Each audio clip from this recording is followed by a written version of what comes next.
Next thing for us is bravura.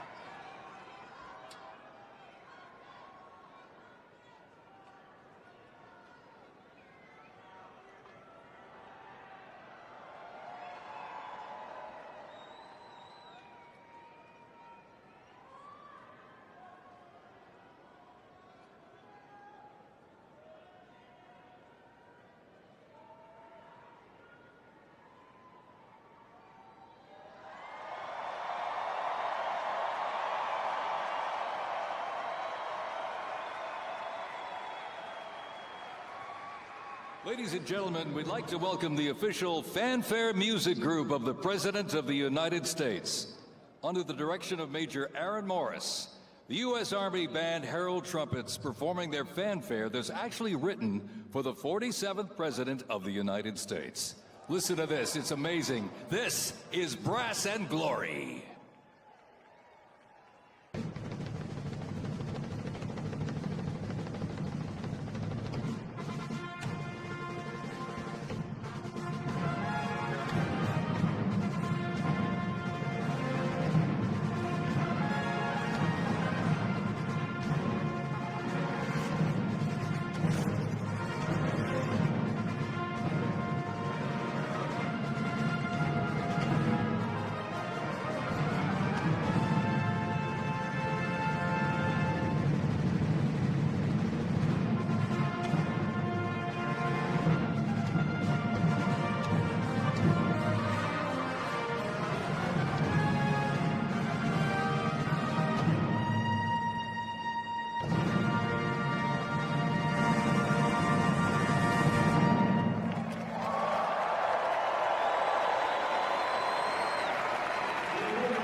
Let's hear it for the boats. Brass and Glory.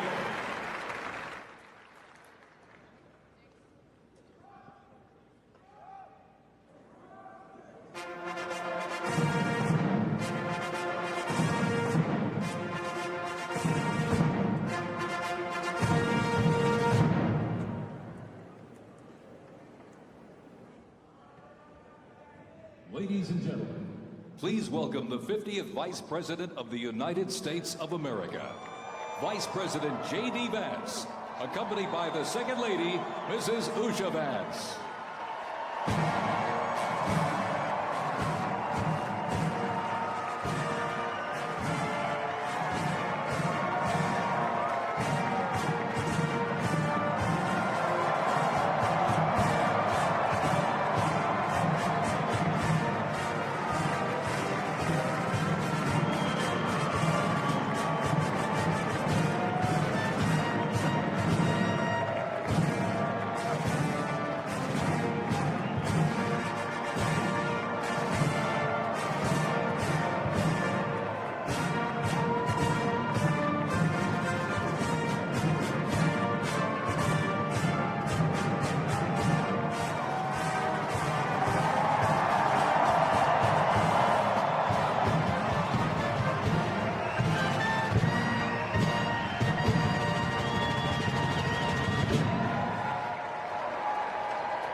Ladies and gentlemen, please welcome the 47th President of the United States of America, Donald John Trump, accompanied by the First Lady. This is the Romeo time.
Ladies and gentlemen, we now present a selection of participants for the 2025 Presidential Inaugural Parade.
Ladies and gentlemen, the heroes of Butler County are here.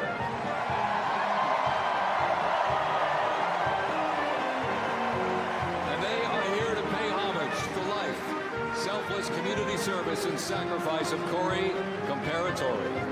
Mr. Comparatori, a 10-year U.S. Army Reserve veteran and past fire chief to the Buffalo Township Volunteer Fire Company, who died during the assassination attempt on the life of President Trump in Butler, Pennsylvania, July 13th, 2024. Their formation consists of Pennsylvania State Police, local police, county sheriffs, emergency services unit, EMS, 911 radio dispatch, and hospital personnel, who all heroically stepped into action during the horrific attack. They are also paying tribute to the courageous service of first responders nationwide.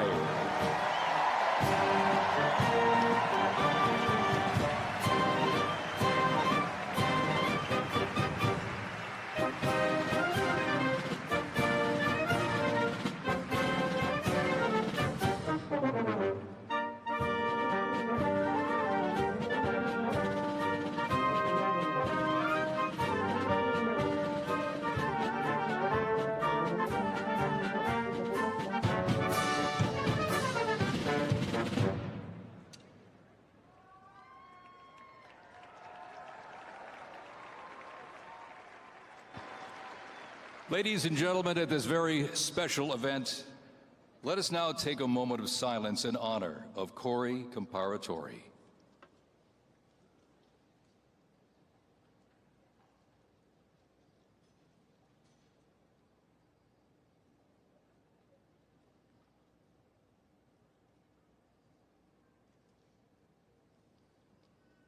Thank you very much, ladies and gentlemen.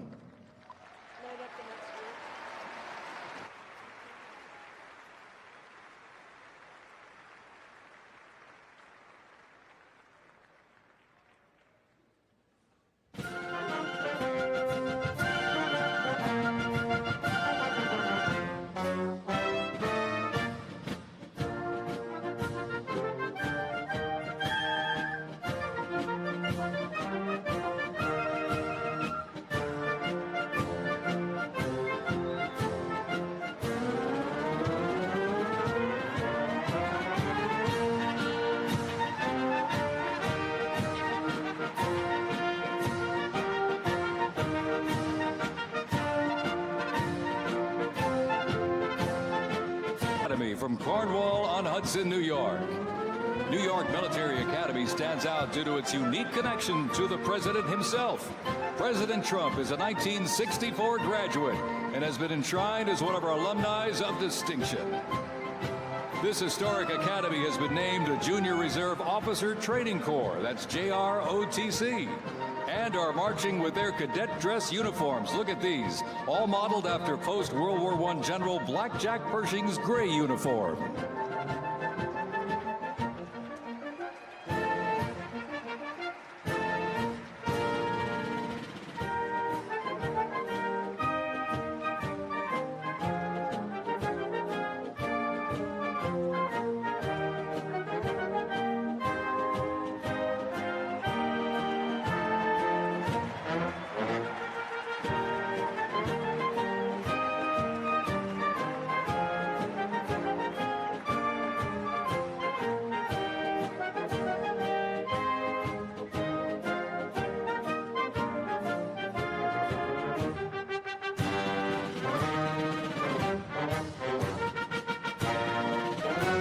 Introducing the Palm Beach Police and Fire Honor Guard, down of Palm Beach, Florida. This group consists of police officers and firefighters from the town of Palm Beach, home to some of the most prestigious people in the world, including President Donald J. Trump.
Society Pipes and Drums from New York City. They have performed internationally in Ireland, Canada, Australia, Germany, and Switzerland. And as of this past December, the band has had the distinct honor to perform at the 75th commemoration of the attack on Pearl Harbor in Oahu, Hawaii. The band has also played for hospitalized children, military veterans, as well as the 1980 and 2005 presidential inaugural parades, and His Holiness Pope John Paul II. The NYPD Emerald Society Pipes and Drums formed way back in 1960. And you know, they are the oldest, largest police pipe band in the United States, comprised of all active and retired police officers of various ranks and assignments. Listen to those bagpipes. Let's hear it for them, folks.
Here's one that hits close to home for our Vice President. We now welcome the Middletown High School Marching Band and cheerleaders.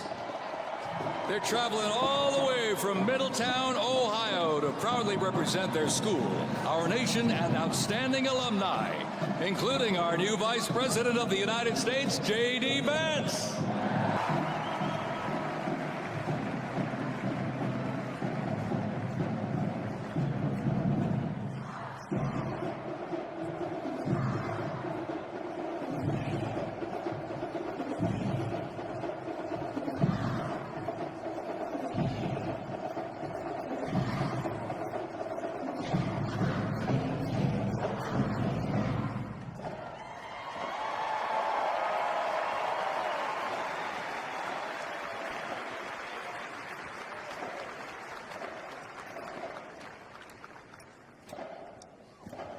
The band has performed in countless parades, community and sporting events, as well as competitions. They have also always qualified for the Ohio Music Educators Association state finals for 23 years straight. How about that? And have earned the highest rating in 18 of those appearances. Woo! And today they performed America's Sweet Land of Liberty.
And while they cheer here in the arena, let's cheer for him again, folks, from our VP hometown, Middletown High School Marching Band.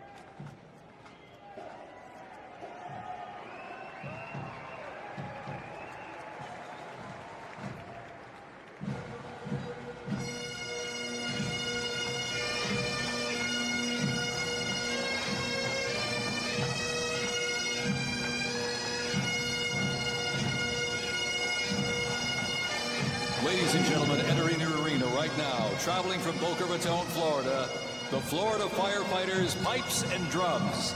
And they are well seasoned when it comes to civic events. They've played and participated in parades, memorials, and other ceremonial events across both the United States and Europe. Today, they are wearing their most notable uniforms. What a great photo opportunity. Consisting of the Glengarry headgear and kilts. And they are proud to honor their fallen brothers and sisters each and every day.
And as the Florida Firefighters Pipes and Drums leave the arena, we keep the rhythm and the drums going. Marching band. Traveling all the way from Smyrna, Tennessee. They are proud to represent the volunteer state in the 2025 Presidential Inaugural Parade.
And as the beat of the drums continues, established in 2013, that band has rapidly become one of Tennessee's premier high school music programs.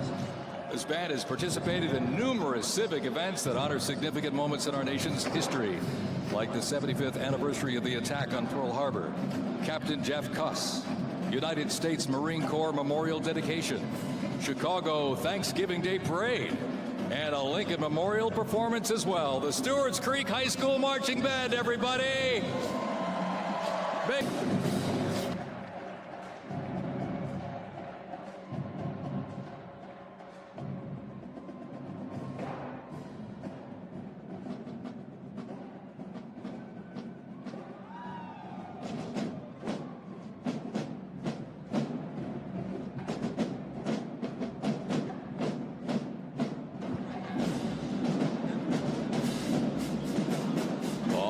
Ladies and gentlemen, now welcoming the Mississippi Valley State University Band.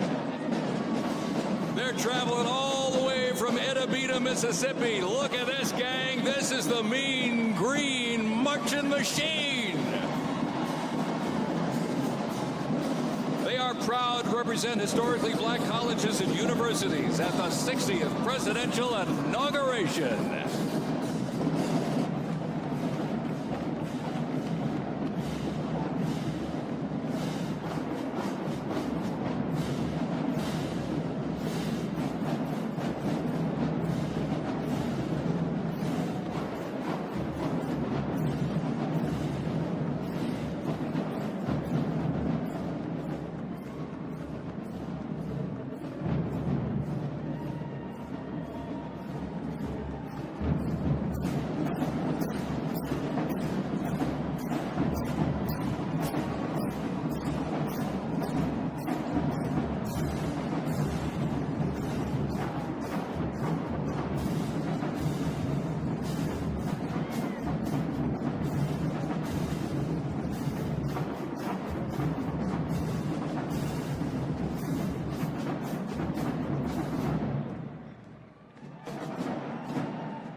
we're counting close to 300 from the Mississippi Valley State University Band.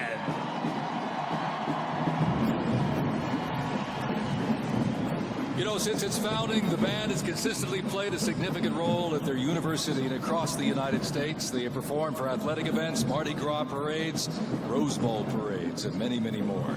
The Mississippi Valley State University Band takes great pride in presenting culturally diverse presentations for students, faculty, and the surrounding Mississippi community. Big Green Marching Machine. The Mean Green Marching Machine from Inauguration, Mississippi, ladies and gentlemen.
Ladies and gentlemen, please welcome our new special envoy to the Middle East, Steve Witkoff.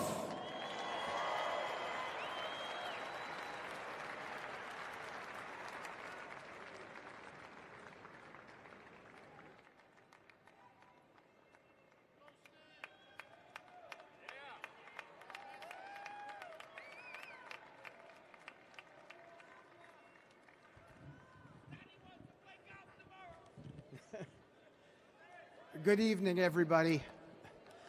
I was appointed by President Trump to be the special envoy for peace in the Middle East.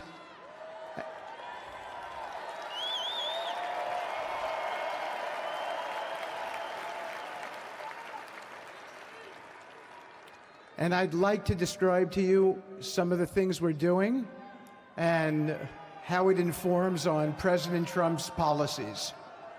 First of all, it is an honor to stand before you today as I reflect on the enormity of the role that President Trump has tasked me with. I am constantly reminded of the privilege it is to serve under the leadership of my boss, President Donald J. Trump.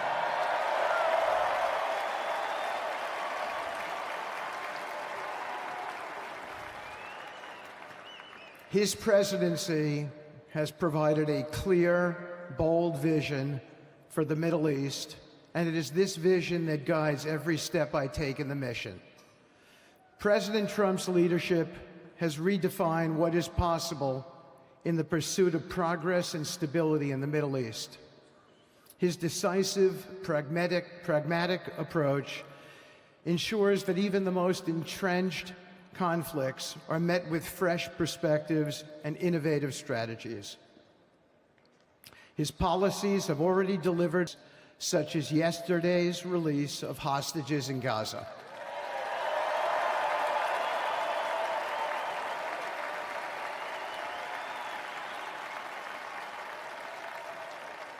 Thank you.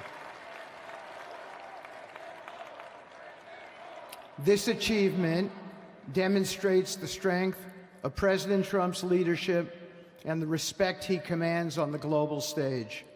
It is yet another example of his ability to deliver results in the most complex and challenging situations. The Abraham Accords, a testament to his vision and determination, have also brought historic progress to the region, transforming old rivalries into new alliances.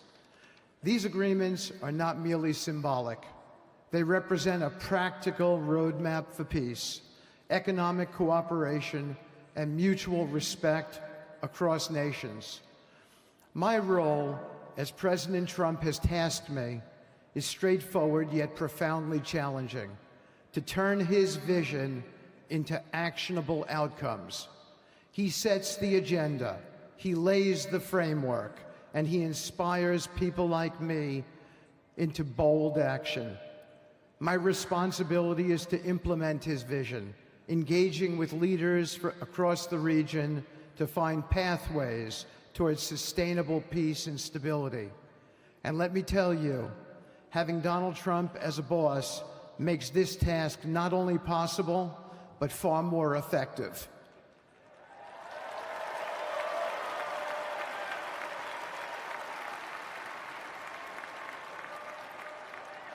President Trump's reputation as a leader who delivers results resonates far beyond Washington.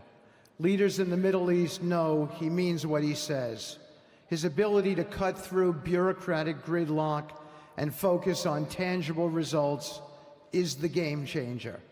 It allows me to approach delicate negotiations with the confidence out for our approach to the Middle East and foreign policy in general are fourfold, and they are clear. 1, respect for sovereignty. Every nation deserves the right to determine its own destiny, free from the interference of external powers. 2, economic prosperity as a bridge to stability. Through economic partnerships and investment, we can build a foundation for cooperation that transcends historical grievances. 3, courageous diplomacy. Real progress requires difficult conversations and bold decisions, and it is through these that trust is maintained.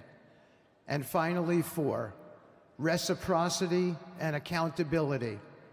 The United States requires reciprocal actions from our partners. We are done carrying the financial burden for nations that are unwilling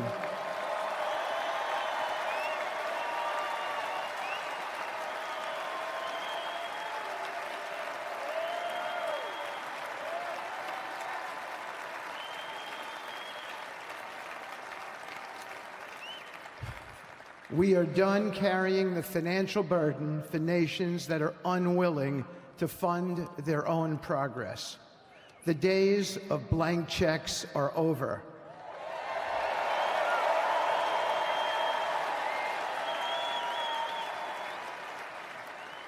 Partnerships under President Trump's leadership must be equitable, and contributions must reflect shared commitments to our goals.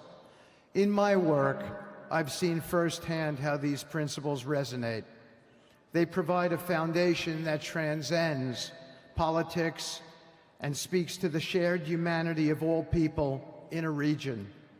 Leaders across the Middle East recognized that this Trump administration is serious about results, not symbolic gestures, but real, meaningful progress that improves lives. Thank you.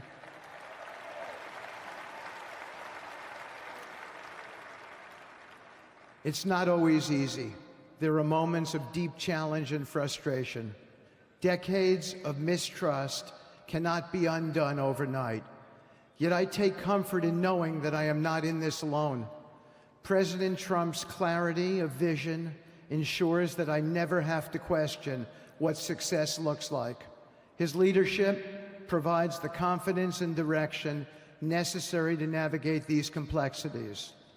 As we move forward, my commitment is to continue the work of advancing President Trump's vision for the Middle East. Whether through expanding between long-standing adversaries, my focus remains on actionable results. Let me close by saying this: a stable and prosperous Middle East is not an unattainable dream. It is a goal within our reach, made possible by strong leadership and unwavering commitment. Under President Trump's guidance, we are proving that the impossible can become reality. Thank you, but I have one more thing to say. We have some special people for me to introduce you to tonight. President Trump has been talking to them as well. They are the families of hostages from Israel who have been in Gaza for the last year and a half. There are many of them here today. Several of the families have lost children and loved ones, and they're here because they're part of an effort to retrieve their bodies so they can be buried in a proper way. Several have children who are still in captivity. There is an American family here whose loved one is scheduled to come out in 14 days, and they're going to be meeting the president tonight. So let's give them all some love and a big hand. Come on up.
And now, I get to introduce my dear friend and the President of the United States, Donald J. Trump.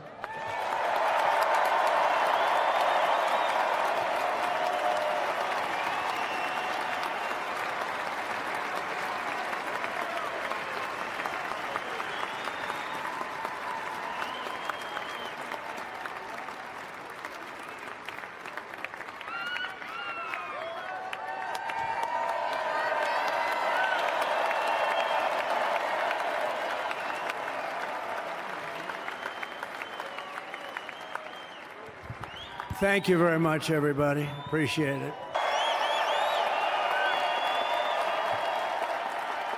So now the work begins. We won, but now the work begins. We have to bring them home.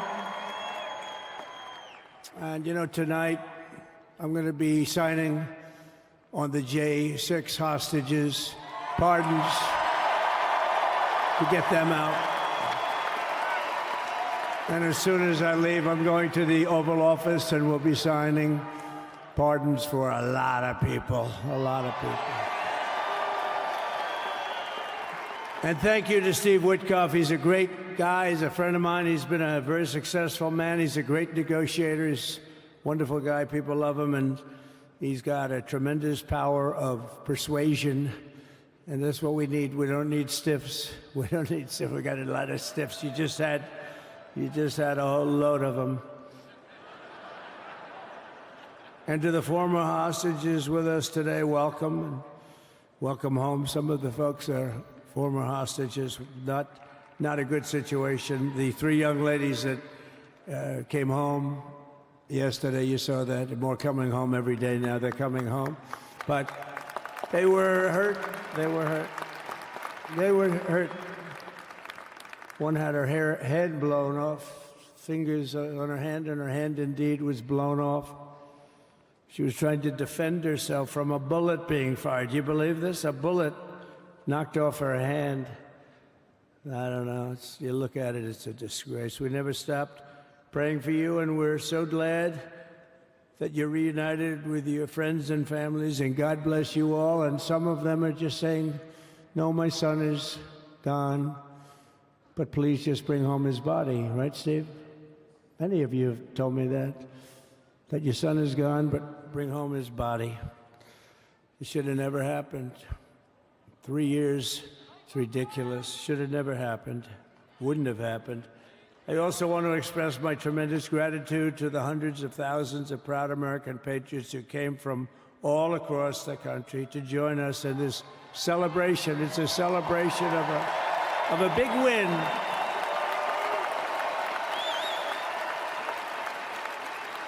And you're witnessing the dawn of the golden age of America. That's what it's going to be. We're bringing it back. We're going to bring it back fast. We're going to bring it back fast. Let us also thank the incredible service members, National Guardsmen, Police, Secret Service, and law enforcement personnel who are keeping us all safe, even though they are great people. New York's finest. I grew up with New York's finest, and we got to give them their authority back. You won't have any crime. There'll be no crime. You give them little authority back.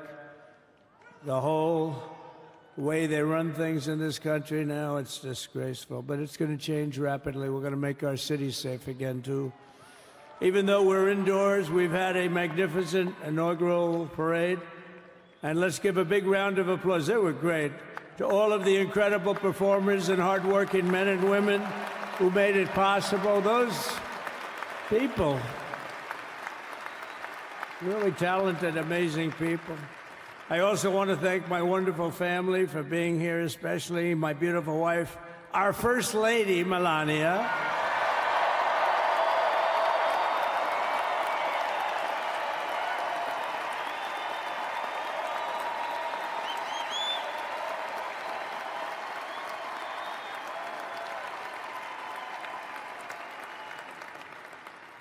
They love our First Lady. And also, JD. How good has JD been? And his beautiful wife, Usha. How good is JB? JD has been great. He's another good negotiator, Steve. He's a great negotiator, too. We need negotiators in this country. The wife of Eric, she was the head of the Republican Party along with my friend Michael. Stand up, the two of you. What a job. What a job they did. They worked so hard. They knew that, and we did. We made it too big to rig. We won every swing state by a lot. We won the popular vote by millions and millions of votes. We won the whole ball of wax. And now we're going to go and drill, baby, bring your costs down, your prices down, and make our country safe. So thank you very much, Michael. Thank you very much. What a job you've done, Michael. I'm never moving you, you know. He was thinking about getting a nice job in the administration. I said, no, I'm leaving you right where you are. You've done a very good job. We're not moving you, Michael. I'm sorry. Anyway, thank you very much. Appreciate it.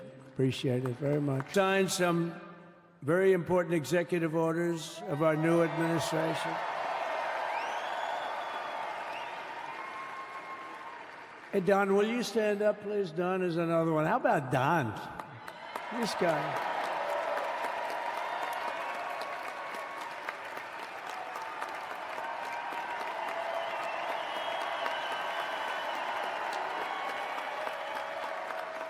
He's a popular one. He goes out and speaks. He gets a big crowd. He's a little on the rough side sometimes, but that's what you want. He's done a fantastic job, and he loves our country. Thanks, Don. Great job. You've done a great job. And Ivanka.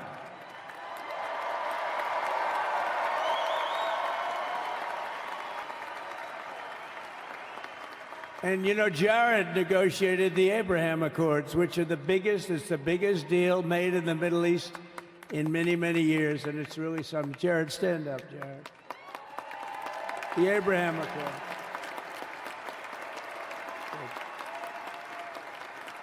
And Tiffany's going to have a little baby. And Michael.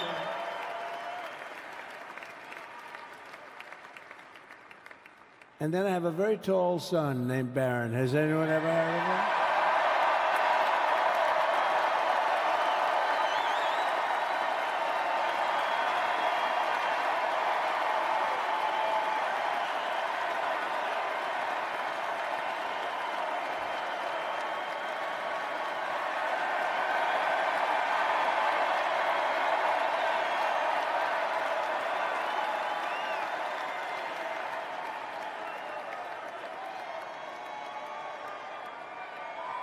Thank you. 36 points. And he was saying, Dad, you got to go out and do this one or that one. And we did a lot of them. And he respects them all. He understood them very well. And he said, Dad, you got to go out, do Joe Rogan, do all these guys. And we did. We did. And Joe Rogan was great. They were all great, right, Barron? They were all good. He understood the market. Another famous one, how about Kai? Stand up, Kai.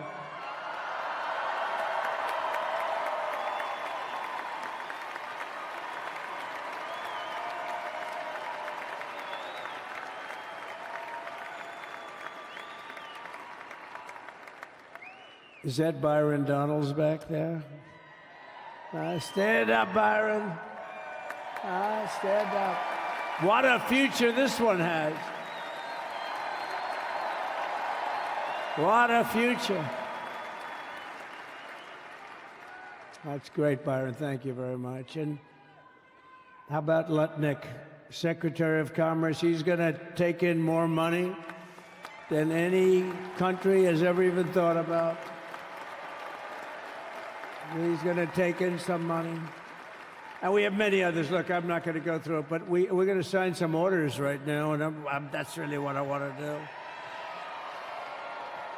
So we're going to sign executive orders. First, I'll revoke nearly 80 destructive and radical executive actions of the previous administration, one of the worst administrations in history. Maybe not one of them, the worst. Anybody that would allow millions of people to pour through our borders from jails, prisons, mental institutions, insane asylums, gang members to be taken off the streets of Venezuela and deposited in our country, and many, not just Venezuela. You know, crime in Venezuela is down 74% because they took their through an open border policy of the previous administration.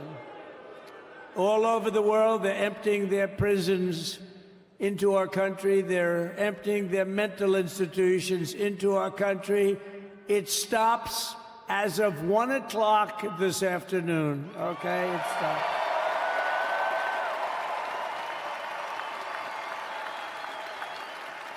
So I'm revoking nearly 80 destructive, radical executive actions of the previous administration. They'll all be null and void within about, what, 5 minutes? Is that them over there? 5 minutes? And next, to gain immediate control of the vast federal, out-of-control bureaucracy, I will implement an immediate regulation freeze, which will stop Biden bureaucrats. Most of those bureaucrats are being fired. They're gone.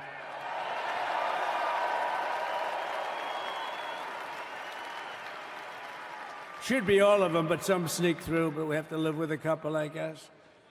I'll also issue a temporary hiring freeze to ensure that we're only hiring competent people who are faithful to the American public. And we will pause the hiring of any new IRS agents. We will also require that federal workers must return to the office in person. And we're going to take the 88,000 people that they hired to go after you with guns. By the way, they're allowed to use guns and harass you like they were so many other people. Remember this? Okay, remember? Do you remember a little statement about tips? Does anybody remember that little statement? I think we won Nevada because of that statement. But they went out and harassed you over the tips. In other words, we are restoring control of our government to the people. We're going to take those 88,000. Let's see if they'd like to work on the border, because that's where we want them, really.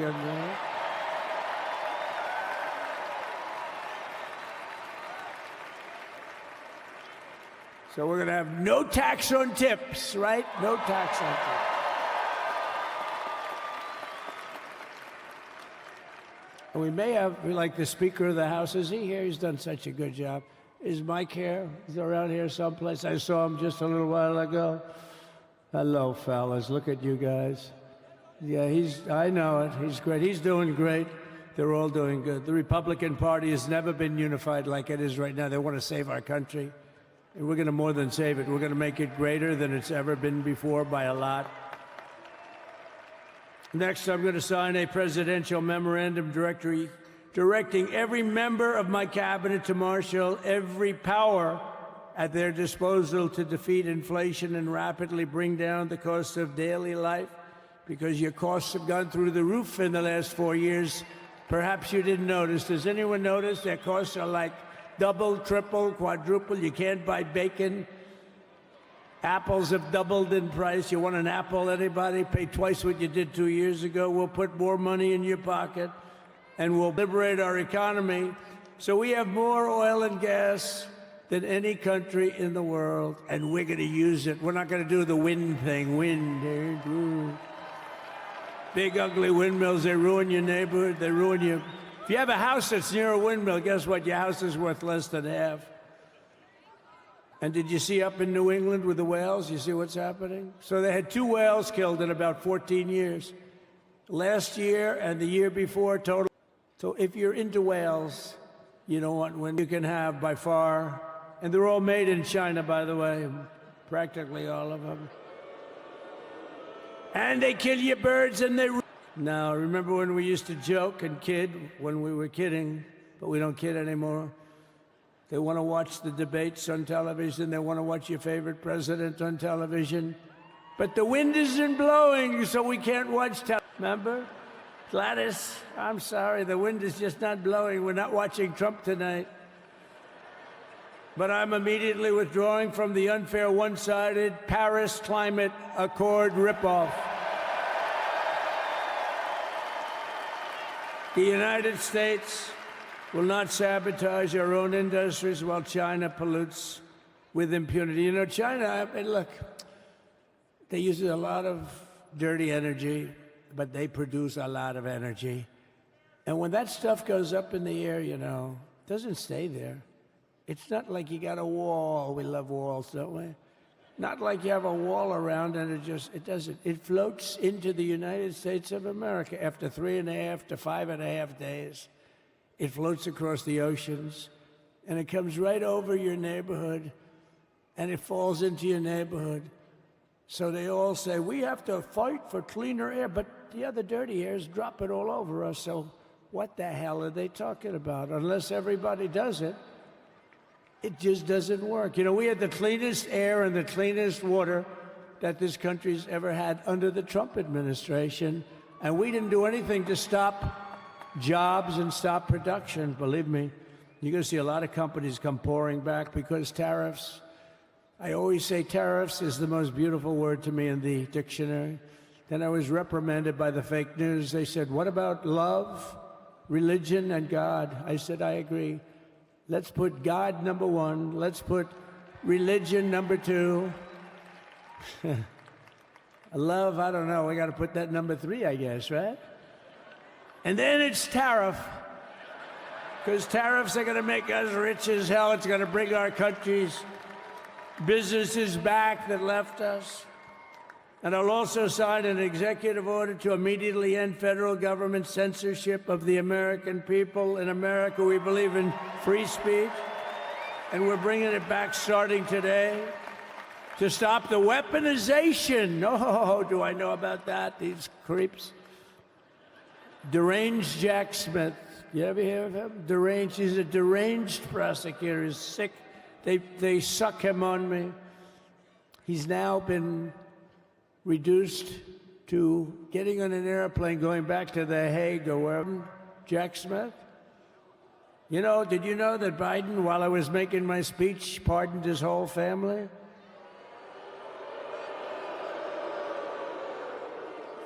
The brother, the whole deal was pardoned. Can you imagine that? While I was making my speech. Did everybody hear my speech? Did you like my speech?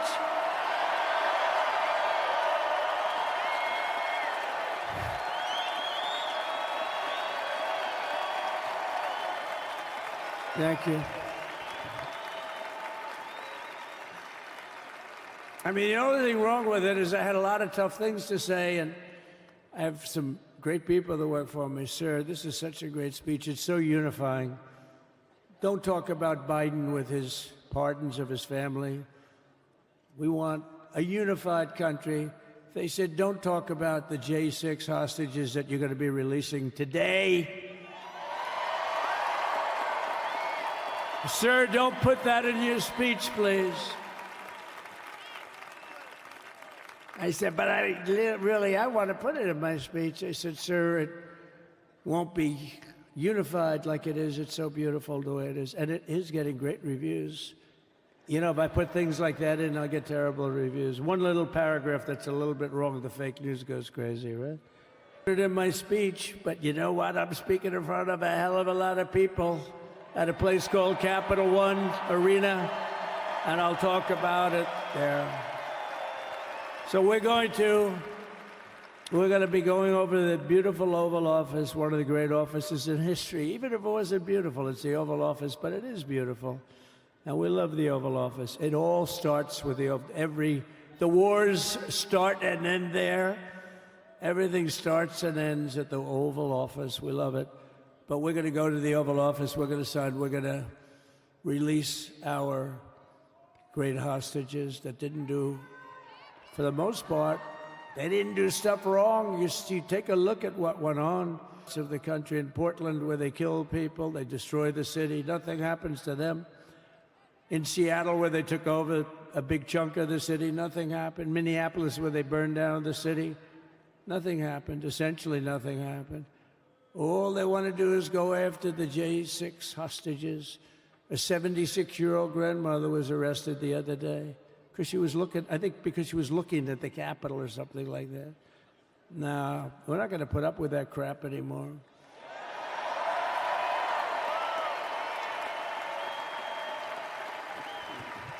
And to stop the weaponization of law enforcement, I've been investigated more than any human being in the world.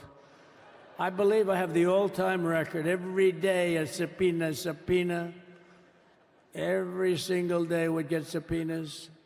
I was more than any person. Alphonse Capone, remember I used to talk about it? Now, Alphonse Capone, Scarface, he was a pretty rough guy. He was investigated about 1/100th what Trump was investigated. My father's looking down at me, my mother, that, how the hell did this happen? You know what it is?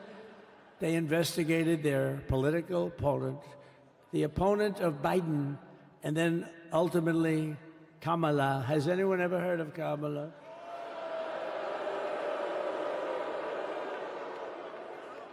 We had to beat two opponents, you know? We had to beat Biden, then we beat him. Now he goes on top. The guy was like 39 points down. I think I could have beaten Trump.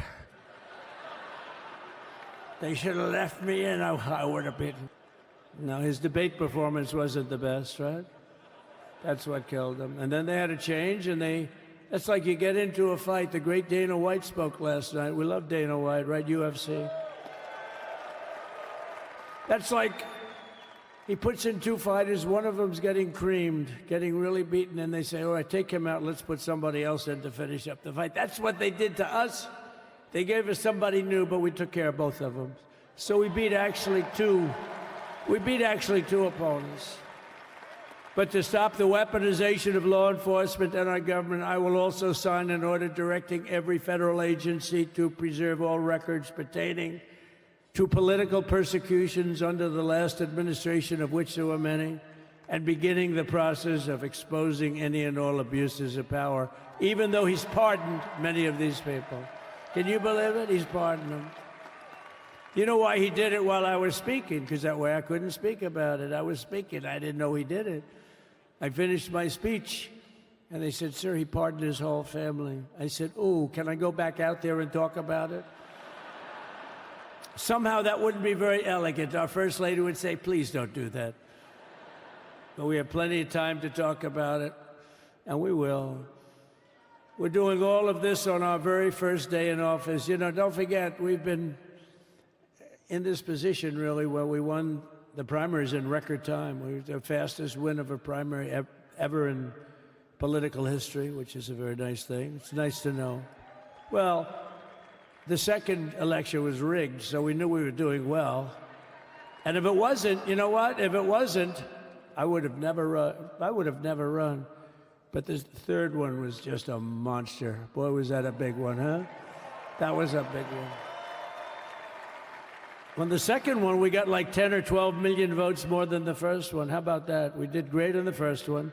We did much better on the second one. But bad did we do well on the third one. So we're gonna have some fun. It's very simple. We're gonna make our country great. We're gonna make our country great again. We're gonna make America great again. How good a name is MAGA, though, right? You know? I was going to say, keep America great, but unfortunately it wasn't great. Can't say keep it great. It will be great again, but CAG, keep America great, CAG, I don't think it's ever going to replace MAGA. Does anybody like CAG? I don't think so. It's never replacing MAGA. Nothing will ever replace MAGA. MAGA was the most successful political operation, political movement in the history of our country, maybe in the history of the world. Let's see what happens, because we're not finished yet. We're not finished yet. We got a long way to go. But we're doing this on the very first day in office, and in just a few moments, I'm not only signing the release of the J6 hostages, I'm signing other things that you're going to love. Oh, you're going to be happy reading newspapers tomorrow, and the next day, and the next day, and the next day. So I just want to thank, I mean, look at this place. It's full to the rafters. You don't have any. Look at those people up there. You don't have any empty seats. And by the way, the Capital One owners, They are so good. We got to root for their teams because they have been so great to MAGA, to us. And I just want to thank Ted and everybody. You guys have been fantastic. And the ice hockey team's doing great. Ovechkin's pretty good, right? They're doing great. So I want to thank them, Capital One Arena owners. They have been absolutely fantastic. And thank you once again to everyone. And I can only tell you, you're going to be very happy. You're going to watch a lot of good things happen. We got to stop some wars that are happening and going on. Some stupid things are happening. The war with Ukraine would have never happened, and it has. As you know, Israel would have never been hit on October 7th, and none of you would be up here. None of you would even know anything about this tragedy that you're going through right now. But Iran was broke. Anybody that bought oil from Iran, they couldn't do any business with us. You're not going to do business with America. China passed. Everybody passed. They were broke. They didn't have money for Hamas. They didn't have money for Hezbollah. And your sons would be alive, and they certainly wouldn't be incarcerated like they are. It's a shame. But we're getting a lot of people out in a short period of time. So I'm going to go right over to here, and I'm going to sign in front of you. Is that okay? Good.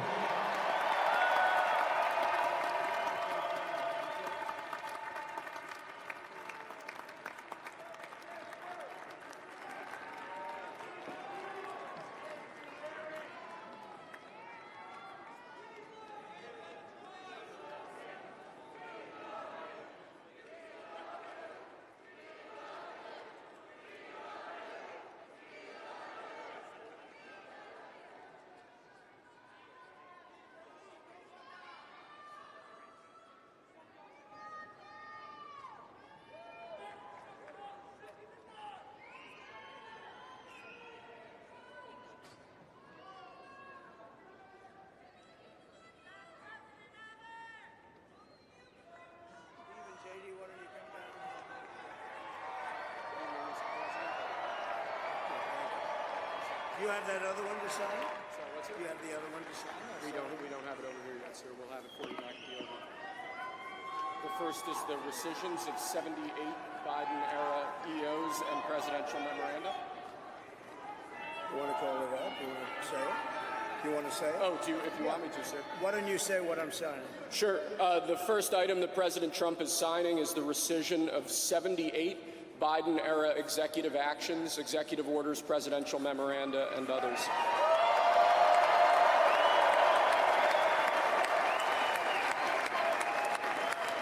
Thank you, sir.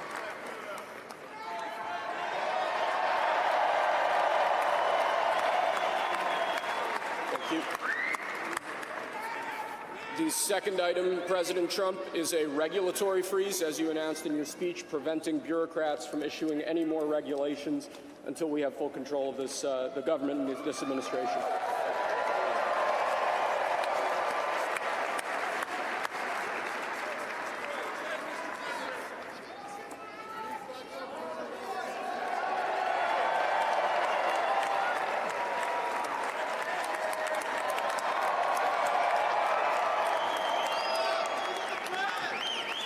Thank you, sir. Sir, can I have a pen? The next item, sir, is a freeze on all federal hiring, excepting the military and a number of other excluded categories, again, until full control of the government is achieved and we understand the objectives of government going forward.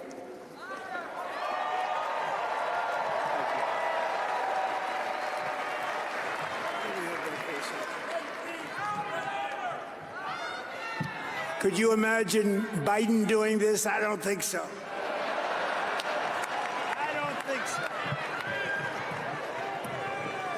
Sir, the next item, as you announced in your speech, is a requirement that federal workers return to full-time in-person work immediately.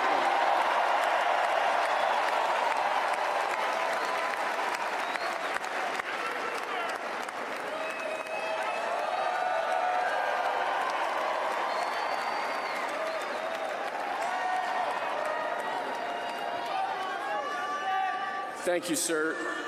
Next, we have a directive to every department and agency in the federal government to address the cost of living crisis that has cost Americans so dearly.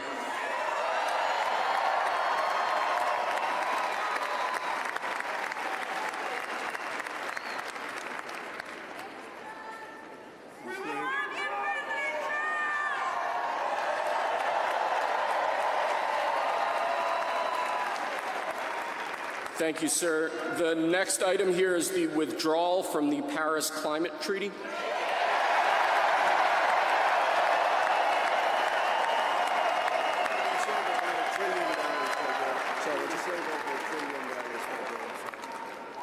Yes, sir.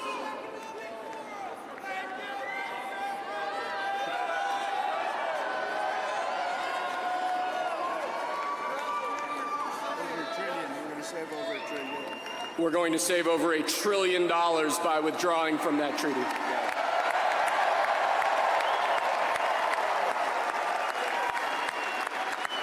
And the next item, sir, is a letter that will be transmitted to the United Nations explaining that we are withdrawing from the Paris Climate Treaty.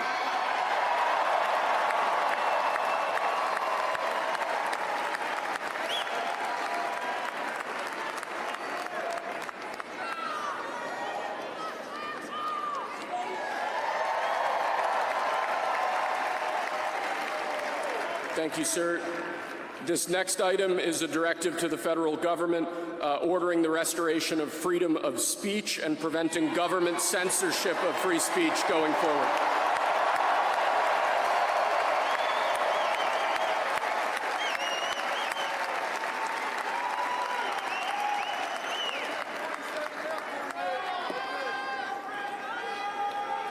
And lastly, sir, before we go back to the Oval Office to sign a large number of other items, is a directive to the federal government ending the weaponization of government against the political adversaries of the previous administration, as we've seen.